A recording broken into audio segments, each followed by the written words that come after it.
വാഴപ്പിണ്ടി സ്വിഗ്ഗിന്ന് മേടിച്ച ഇൻസ്റ്റാമാർട്ടിന്ന് മേടിച്ചാട്ടോ. അല്ലാണ്ട് ഇവിടെ വാഴയൊന്നുമില്ല.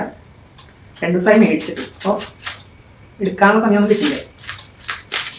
ഇങ്ങനെ വട്ടത്തിലരിഞ്ഞിട്ട് ഇത് ശരിക്കും പറഞ്ഞാൽ ആ ഒരു ഇതില്ല കണ്ടോ, ഇതില്ല അത്രയുള്ളൂ. ഇങ്ങനെ ഇത് ഇതിനൊക്കെ ഒരു നൂല് വരും. ആ നൂല് പോലെ കളയണം.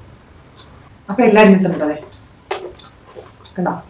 ഇനി ഇതിനെ ഇങ്ങനെ ഓരോന്ന് അടുക്കി അടുക്കി അടുക്കി ഇങ്ങനെ അടുക്കി പിടിച്ചിട്ട് കൊത്തി അരിയണം.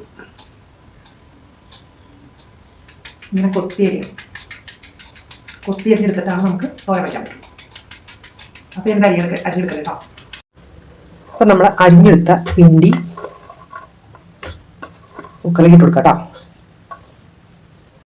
അതിൻ്റെ കൂടെ തന്നെ കുതിർത്തെടുത്ത ചെറുപയർ,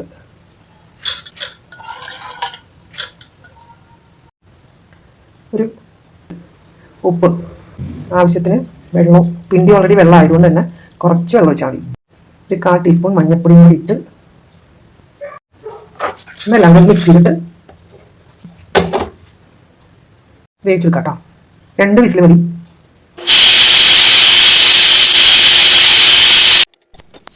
അപ്പം നമ്മുടെ പിണ്ടിയും പയറും കൂടി വെന്ത് വന്നിട്ടുണ്ട്. ഒരു 3-4 ചെറിയുള്ളിയും 5-6 വെളുത്തുള്ളിയും പച്ചമുളകും കുരുമുളകും കൂടി നാളികേരം കൂടി ചേർത്ത് ഒന്ന് ചതച്ചെടുക്കാം. വെളിച്ചെണ്ണ ഒഴിച്ച് കടുകിട്ട് പൊട്ടിക്കഴിയുമ്പോൾ മുളകിട്ട് കൊടുത്ത് ചെറിയ ജീരകമിട്ട് കരിവേപ്പിലിട്ട് ഒന്ന് മൂത്ത് കഴിയുമ്പോഴത്തേക്കും വേവിച്ച് വെച്ചിരിക്കുന്ന പിണ്ടിയും പയറും കൂടി ചേർത്ത് ഒന്ന് മിക്സ് ചെയ്തതിന് ശേഷം അതിലേക്ക് നമുക്ക് ഈ അരച്ച് വെച്ചിരിക്കുന്ന നാളികേരത്തിൻ്റെ മിക്സ് ചേർത്ത് കൊടുക്കാം.